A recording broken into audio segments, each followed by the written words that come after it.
gone a bit stringy. Yeah, that should be okay. Get there, because you know that's potentially one there. Yeah. Like that. So here now, cut.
What's the benefit of working with greenwood as opposed to sort of?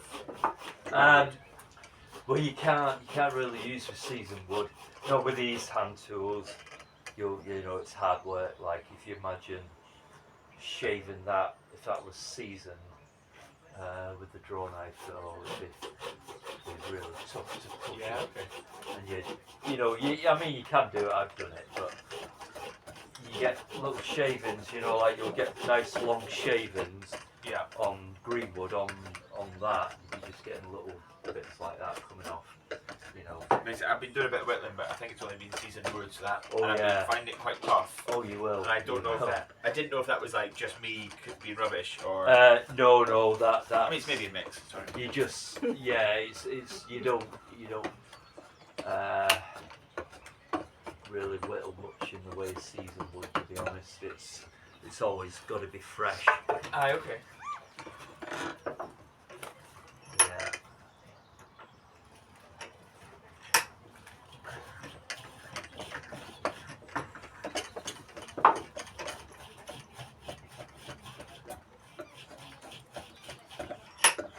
I was wondering why I had an itchy back and I found a bit wood shaving down the back. I don't know how it managed to get there.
get into this way?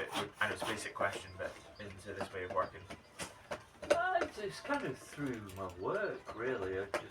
I've access to loads of wood, but not, but renovating the house. Yeah, okay. The kitchen was used a lot of greenwood techniques, making the units, that sort of thing, with draw knives, and I just thought, Did you use all hand tools, did you?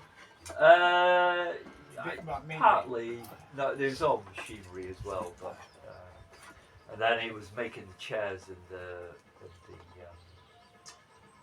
living in the kitchen there. I went on a course learning how to make them, because they're made with one rod, like say that. Ah, no way. But a bit taller, and you can make a whole chair. I mean, it wouldn't have to be that thick.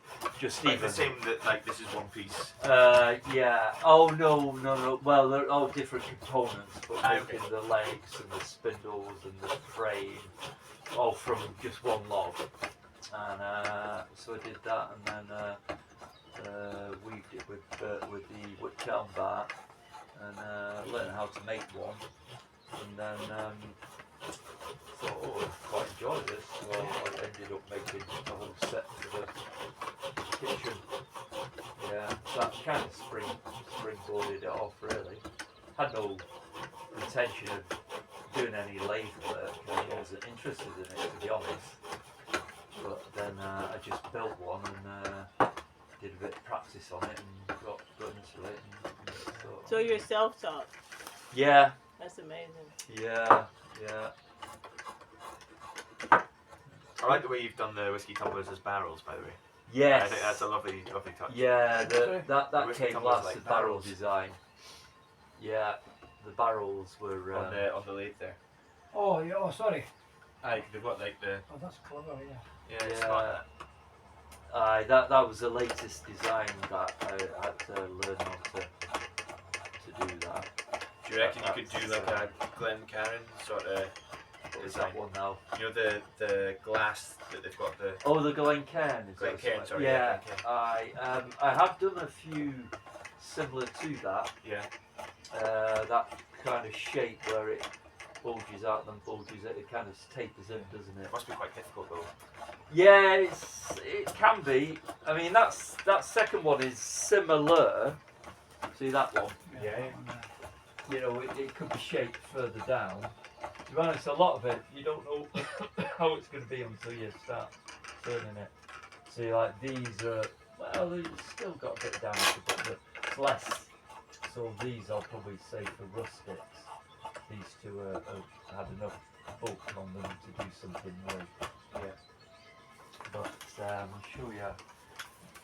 What I usually do is let these dry out for air dry for a couple of days before I put the marks, the burn marks in. I'll just show you. It might just work. So what I do, I'll make the marks on the lathe on the tumbler. So that's just been put in with that. So that's your chisel mark. So that gives you your groove. This is just darkened, as I say. So you remember it was orange. So now that's a colour of powder as it is. But eventually that will go. Well, in fact, it will go pink. This pinky hue to it, which is really weird. But then, when it dries and you put the oil on, it will go orange. So it goes through about 3 different colour changes. But this might work. As I say, normally you'd leave it a couple of days to air dry, because this is soaking, whereas this is totally seasoned. So it's fired by friction, like in bushcraft. It'll just, well, hopefully it should get a little smoke. Just watch your legs.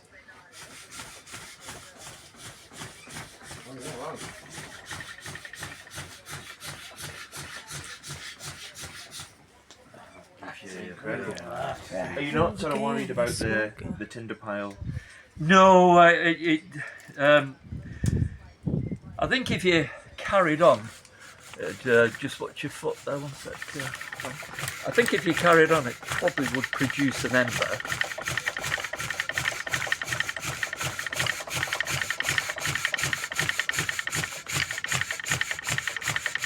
That's it. That's a bit darker, that one, isn't it? Get that.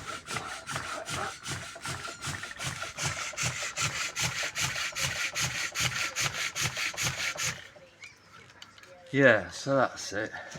It's crazy. Whew. Workout.